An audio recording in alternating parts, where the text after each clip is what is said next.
Hi, I'm Natalie Miller. Hi, I'm Garrett Piker. And I'm Matthew Johnson. Today we're going to be talking about attraction and repulsion between charges. So we have two charges, a positive charge and a negative charge. And we're going to introduce a third charge, which is negative. Like charges will repel and opposite charges will attract one another. We also talk a lot about Coulomb's law.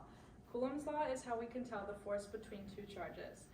Coulomb's law is Coulomb's constant multiplied by the absolute value of the first charge multiplied by the absolute value of the second charge, all divided by the distance between them squared. We can show this by using the two charges, and if we give them each a value of 1, we know that Coulomb's constant is 9 times 10 to the 9th power, and we know that the distance between them, we'll just say it's also 1, whatever. And so then we're going to have 1 divided by 1, which will also be 1, multiplied by Coulomb's constant, so the force between them is just going to be 9 times 10 to the 9th power. We also talk about the electric field between forces. To show this, I'm going to bring in a test charge, Ariel. My name's Ariel Glamish.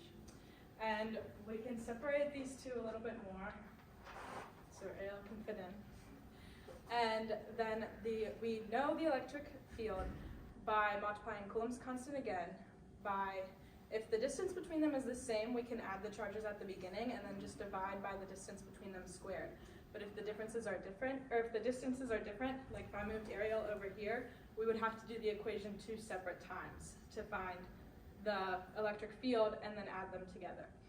So in this situation, we would have to take the distance between Ariel and Garrett, or the test charge and the positive charge, and then square it, and then we would take the charge of Garrett divided by the distance and multiply it by Coulomb's law.